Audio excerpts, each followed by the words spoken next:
भयानक वर्षा हो रही थी।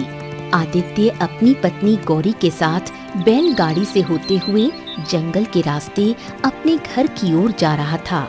तभी उसकी पत्नी उससे बोली, मुझे लगता है कि हमें रुककर बारिश बंद होने का इंतजार करना चाहिए।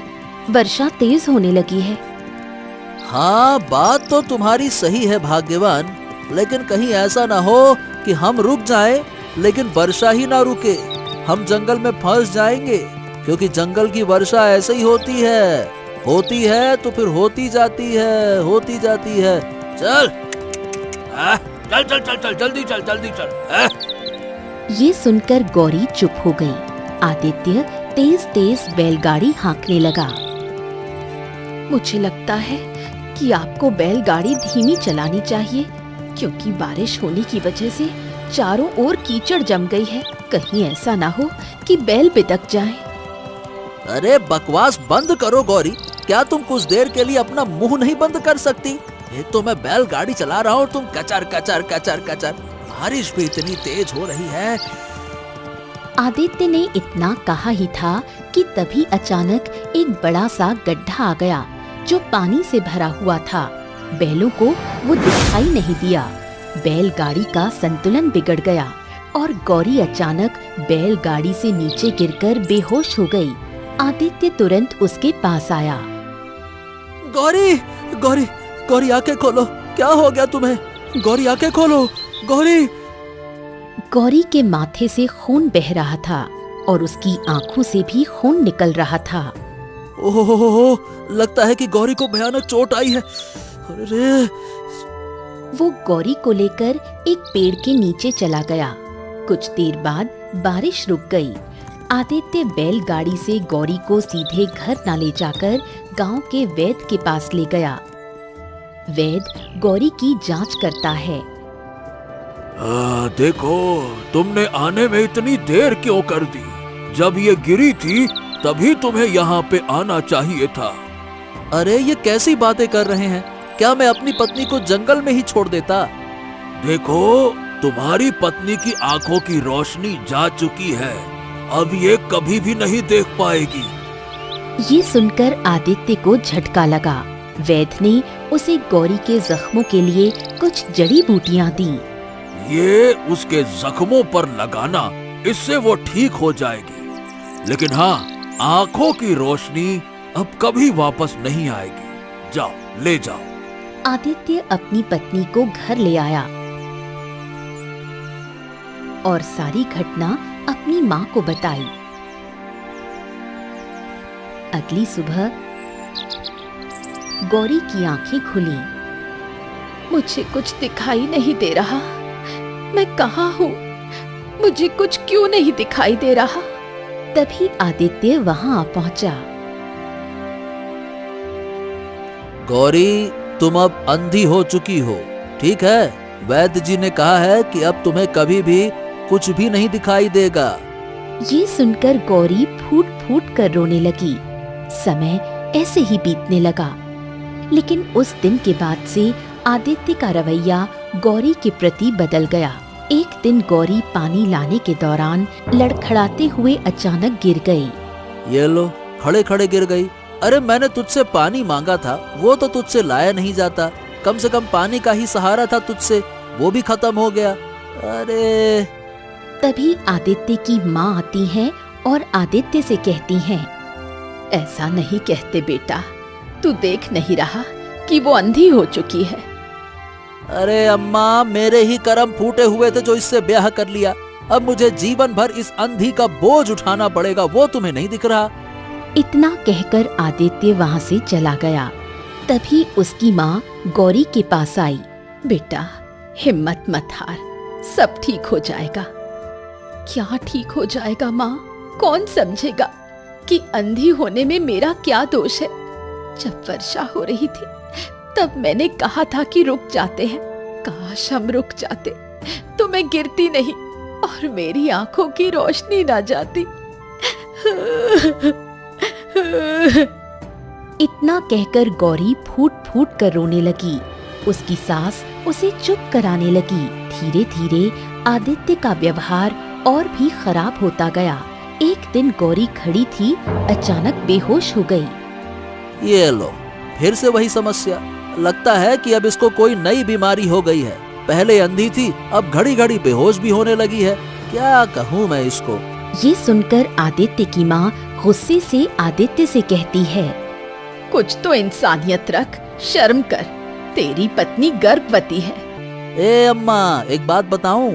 अरे मैं तो दूसरा विवाह करने की सोच रहा हूँ और ये गर्भवती है, ये बात तू ऐसे सुन रही है जैसे बहुत बड़ी खुशखबरी हो, हैं? इतना कहकर आदित्य वहाँ से चला गया, लेकिन उसकी माँ गौरी का ख्याल रखने लगी। फिर एक दिन वो अचानक बीमार पड़ी और इस संसार को छोड़ गईं। माँ के अंतिम संस्कार के कुछ दिन बाद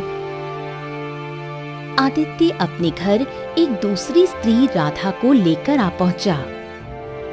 सुन गौरी, मैंने दूसरा विवाह कर लिया है।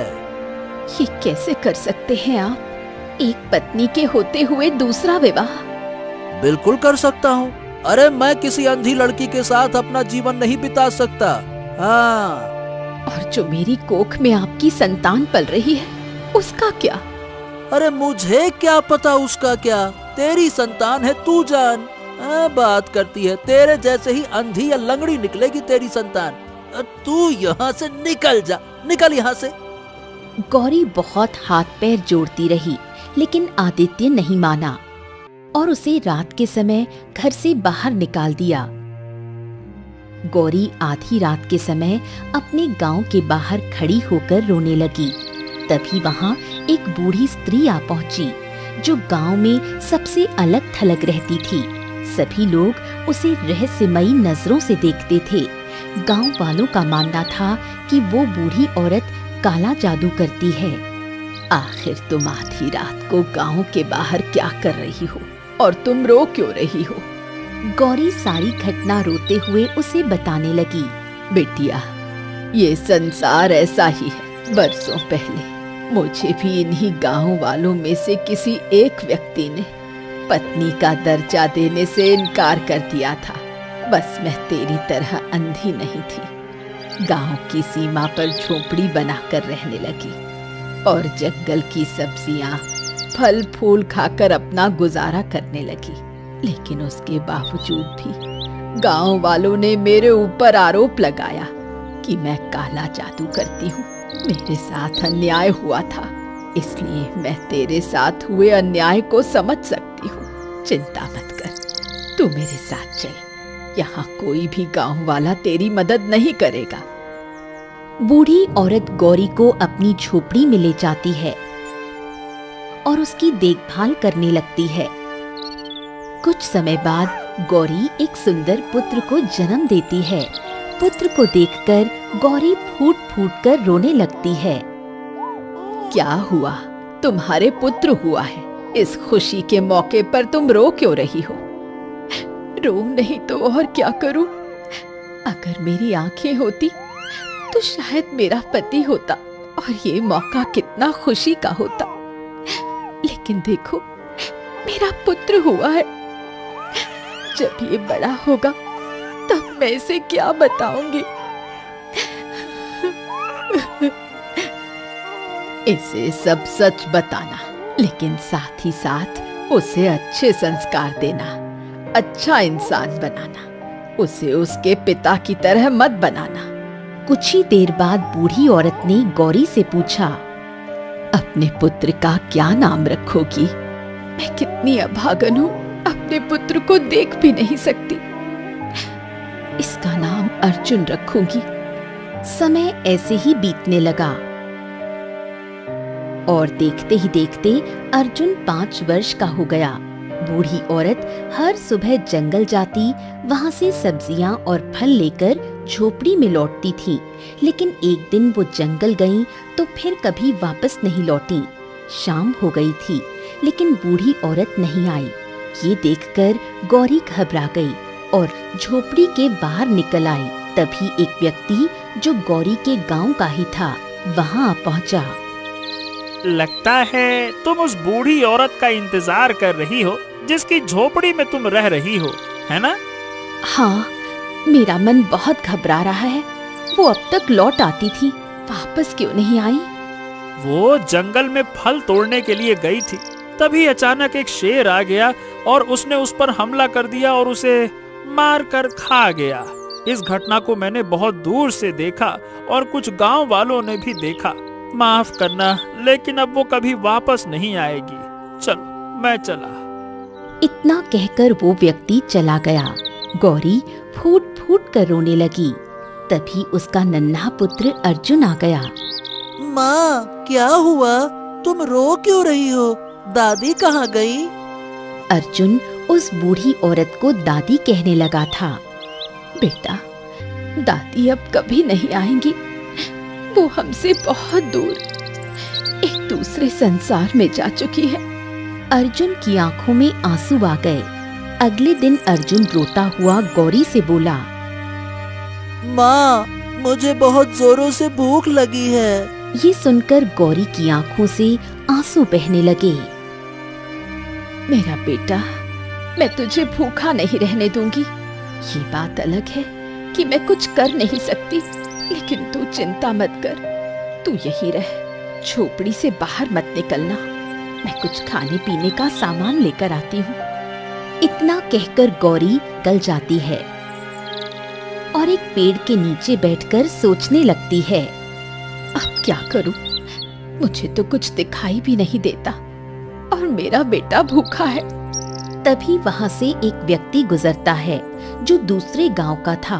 वो गौरी को रोते हुए देखकर उसे भिखारिन समझता है। ये लो एक सिक्का। मैं एक सिक्के से ज्यादा किसी को भीख नहीं देता। लो, रख लो। गौरी उस सिक्के से कुछ खाने ही वाली थी कि अचानक उसके मन में अपने बेटे की भूख का ख्याल आ गया। उस दिन के बाद गौरी गांव भर में भीख मांगने लगी और अपने पुत्र की परवरिश करने लगी। समय यूं ही बीतने लगा और अर्जुन 10 वर्ष का हो गया। एक दिन अर्जुन की माँ भीख मांगने गई हुई थी और अर्जुन भूख से बेहाल था। अर्जुन अपने आप से बोला, क्या करूं? माँ तो शाम को आएगी, लेकिन मुझे बहुत डर लग रहा है। भूख लगी है। इतना कहकर अर्जुन अपनी झोपड़ी से बाहर निकल गया। कुछ दूर जाकर अर्जुन की नजर अपने पिता आदित्य पर पड़ी, जो गांव के मुखिया के साथ कुछ बातचीत कर रहा था। अपने पिता को देखकर अर्जुन के मन में प्रेम जाग उठा और वो खुद से बोला, एक बार धीरू काका ने मुझे बताया था यही मेरे पिता हैं। चलो, पिता से कुछ खाने को मांगता हूँ। पिताजी मुझे जरूर खाना खिलाएंगे। हाँ। इतना कहकर अर्जुन अपने पिता के पास चला गया। उसे घूरने लगा। आदित्य अर्जुन को सवालिया नजरों से देखने लगा। तभी मुखिया मजाक उड़ाते हुए बोला, अरे आदित्य, रुको भैया, रुको रुको, इतनी क्या जल्दी है? तुमने इसे पहचाना नहीं क्या? ये तुम्हारा ही पुत्र है। ये सुनकर आदित्य चौंक गया। ये क्या बात कर रहे हो मुखिया जी? अरे हाँ हाँ, क्या तुम्हें याद नहीं? तुम्हारी पत्नी, अरे गौरी। हाँ, जो उस बूढ़ी औरत की झोपड़ी में रहती है, वही बूढ़ी औरत जो काला जादू करती थी और कुछ समय पहले ही एक शेर का शिकार बन गई। अब गौरी सारे गांव में भीख मांगती है और उसका बेटा दिन भर झोपड़ी में बैठा रहता है। उसकी हालत देखकर तो लग रहा है कि बेचारा कई दिनों से भूखा है, इसीलिए तुम्हारे पास आया है। उसको लगा होगा कि तुम पिताजी हो, कुछ मदद करोगे।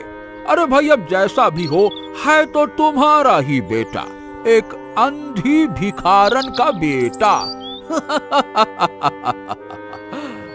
ये सुनकर आदित्य अपने आप को बड़ा ही अपमानित महसूस करने लगा। उसने अर्जुन का हाथ झटकते हुए कहा, अरे मैं तेरा कोई पिता विता नहीं हूँ, दूर रह मुझसे। अर्जुन मासूमियत से बोला, लेकिन मुझे धीरू काका ने बताया था कि आप ही मेरे पिता हैं। धीरू काका? अरे कौन धीरू काका रे?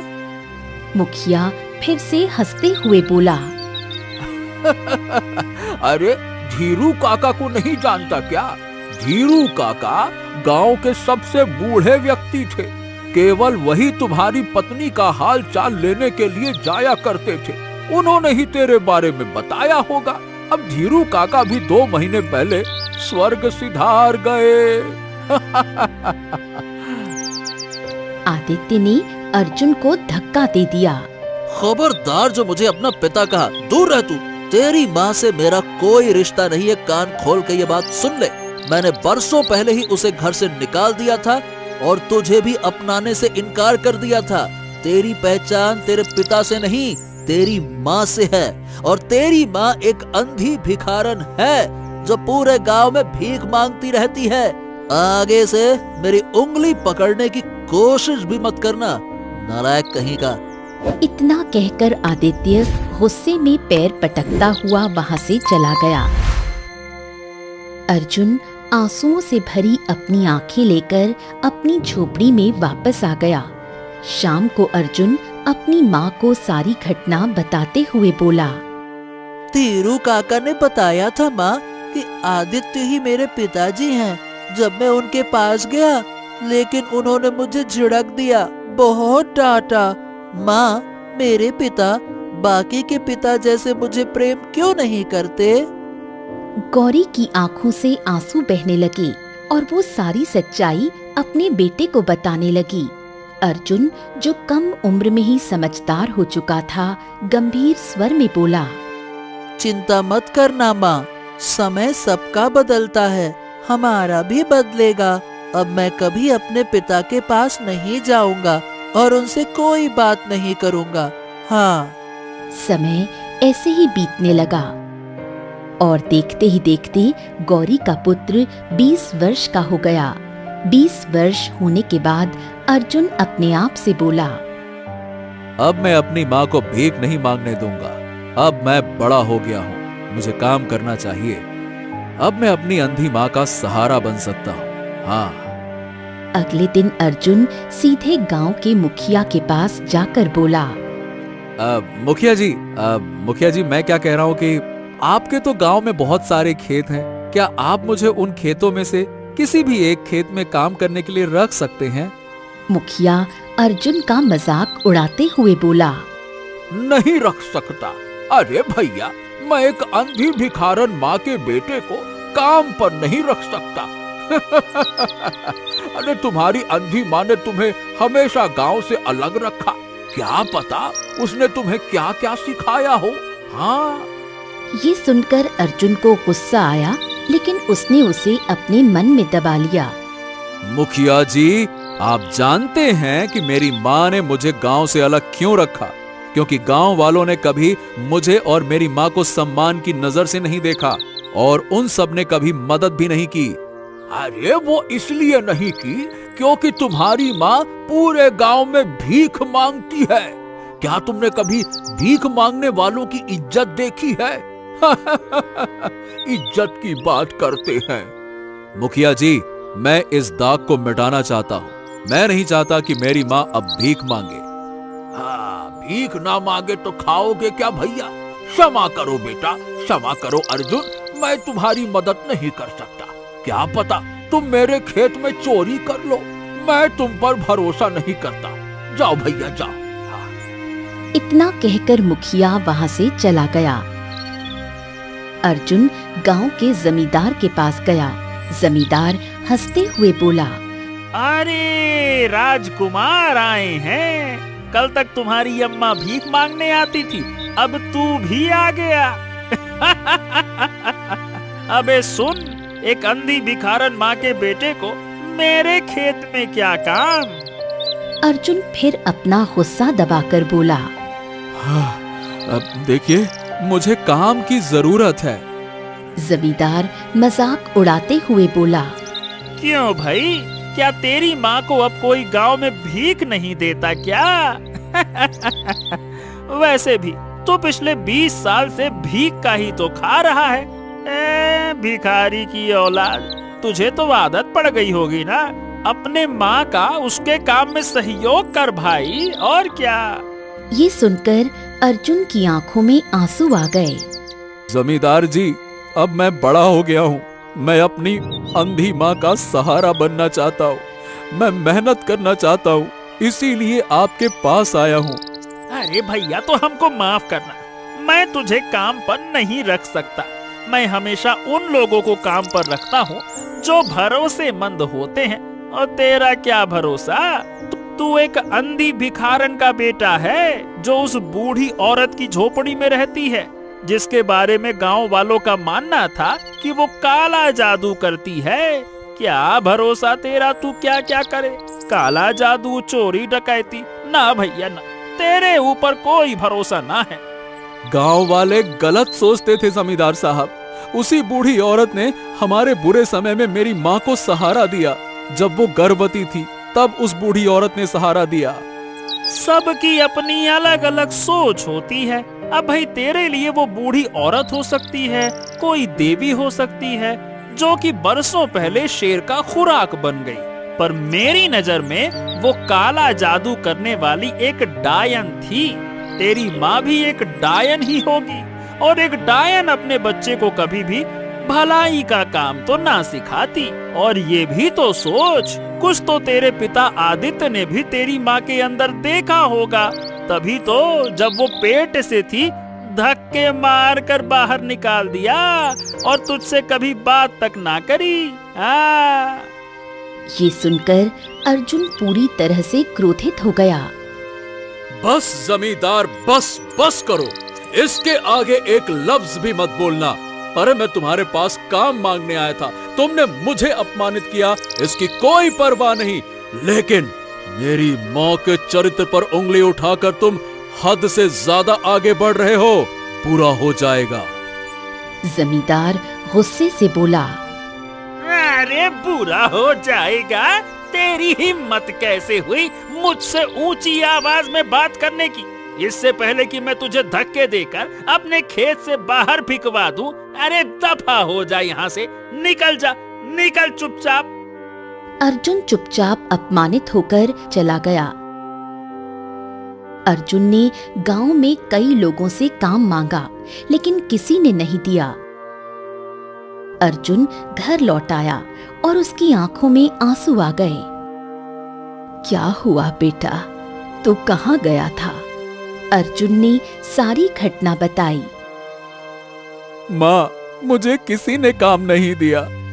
ये सुनकर गौरी की आंखों में आंसू आ गए। सिर्फ मेरी वजह से तुझे अपमानित होना पड़ रहा है। नहीं माँ, ऐसा मत सोचो। तुमने तो मुझे पाल पोस कर बड़ा किया। मेरी परवरिश के लिए तुमने अपने आत्मसम्मान से समझौता किया।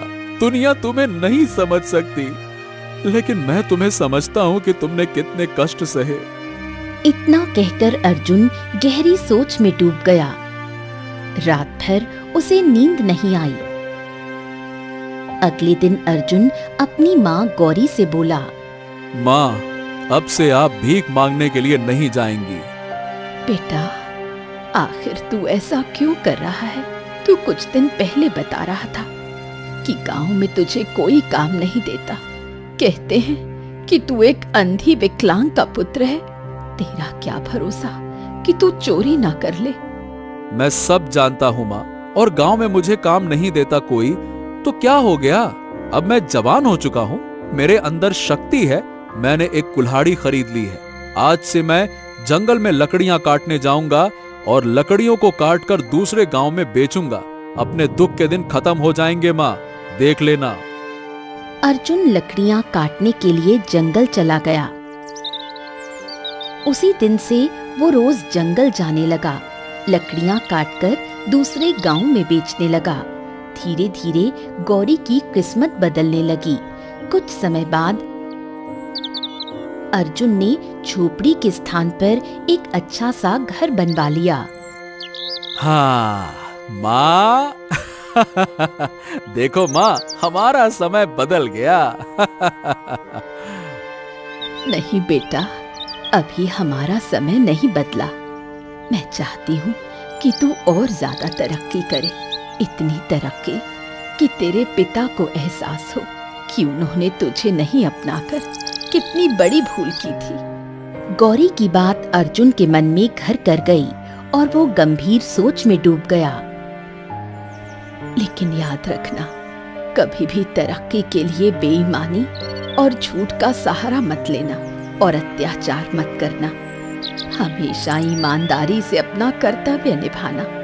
ईमानदार व्यक्ति को सफलता भले ही देर से मिलती है, लेकिन मिलती जरूर है। जानता है मैं तुझे ऐसा क्यों कह रही हूँ? क्योंकि मैं चाहती हूँ कि दुनिया तुझे नाम से नहीं, तेरे काम से पहचाने। समय ऐसे ही बीतता गया। एक दिन अर्जुन जंगल में लकड़ियां काट रहा था कि उसकी नजर झाड़ियों में छिपे एक खंडहर पर पड़ी। अरे, ये तो बड़ी विचित्र बात है। ये खंडहर झाड़ियों में ऐसे छिपा हुआ है। बाप रे बाप, पहले इस पर मेरी नजर क्यों नहीं पड़ी? चलो चलकर देखता हूँ। अर्जुन खंडहर के नजदीक चला गया। वो बक्से के पास गया और गौर से देखने लगा। ओ, ये तो बहुत पुराना बक्सा मालूम पड़ता है। खोलता हूँ। अर्जुन ने तुरंत बक्सा खोल दिया। बक्सा खोलते ही उसकी आंखें आश्चर्य से फैल गईं। उसमें बेशकीमती हीरे जवाहरात और बहुत ही प्राचीन सोने के मूल्यवान सिक्के रखे हुए थे। बक्सा पूरा भरा हुआ था। हाँ, इसमें तो बेशकीमती हीरे जवाहरात और प्राचीन मूल्यवान सोने के सिक्के रखे हैं। हाँ, ये तो इतना धन है कि मेरी 7 पीढ़ियों को भी काम करने की जरूरत नहीं पड़ेगी। तभी अर्जुन को उसकी माँ की बातें याद आ गईं। हाँ, नहीं, ये बक्सा जिसका है उसे ही मिलना चाहिए। तभी अर्जुन की नजर बक्से में लगी शाही मोहर पर पड़ी। ये बक्सा तो हमारे राज्य के राजा विक्रम के महल का मालूम पड़ता है। क्या करूं? क्या इस बक्से को राजा विक्रम को सौंप दूं या फिर पंचायत को दे दूं? क्या किया जाए? नहीं, अगर मैं ये बक्सा पंचायत को दे देता हूँ तो क्या भरोसा ये बक्सा महल तक पहुँचे भी या ना पहुँचे। माँ कहा करती है कि जो चीज जिसकी होती है वो उसे मिलनी ही चाहिए। अर्जुन गहरी सोच में डूब गया। अर्जुन बक्सा लेकर घर चला आया और सारी घटना अपनी माँ को बताते हुए बोला। हाँ, तो अब बताओ माँ, मुझे क्या करना चाहिए?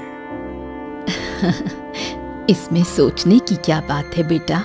मैंने तुझे हमेशा ईमानदारी का पाठ पढ़ाया है। अगर इस बक्से पर राजा विक्रम की शाही मोहर है तो ये बक्सा उन्हीं के हाथ में देना। ठीक है माँ, अगर ऐसी बात है तो फिर कल सुबह ही इस बक्से को मैं स्वयं राज दरबार में जाकर राजा विक्रम के हाथों में ही दूंगा। अगले दिन अर्जुन वो बक्सा लेकर राजमहल चला गया। राज दरबार में अर्जुन के हाथ में बक्सा देखकर राजा विक्रम चौंक उठा। क्या बात है, ये बक्सा तुम्हारे पास कैसे पहुंचा? महाराज, मैं एक लकड़हारा हूँ। जंगल में लकड़ियां काटने गया था। अचानक मेरी नजर झाड़ियों से ढकी एक गुफा पर पड़ी। जब मैं गुफा के भीतर गया तो वहां मुझे ये बक्सा पड़ा मिला। बक्सा खोलकर देखा तो उसमें बेशकीमती हीरे जवाहरात और प्राचीन स्वर्ण मुद्राएं थीं। अब उस पर राजमहल की शाही मोहर भी लगी थी, इसीलिए मैं उसे सीधे आपके पास ले आया। राजा विक्रम ये सुनकर चकित रह गया। वाह वाह वाह वाह, अद्भुत!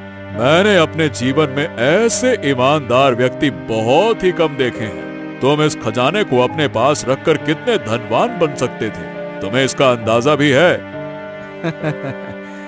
लेकिन महाराज, मेरी माँ कहती है जो वस्तु जिसकी होती है वो उसको ही मिलनी चाहिए। उन्होंने मुझे हमेशा ईमानदारी का पाठ पढ़ाया है। ये सुनकर राजा विक्रम अपने सिंहासन से उठ खड़ा हुआ। उसने वो बक्सा अर्जुन के हाथ से ले लिया और मंत्री की ओर मुड़कर बोला। शाबाश शाबाश अर्जुन, ये वही बक्सा है जो राजमहल से चोरी हुआ था। हम कब से इसकी खोज में थे, क्योंकि इसमें हमारे पूर्वजों का खजाना रखा हुआ था। अगर ये किसी लालची व्यक्ति के हाथ लगता तो ये निशानी हमेशा के लिए खो जाती।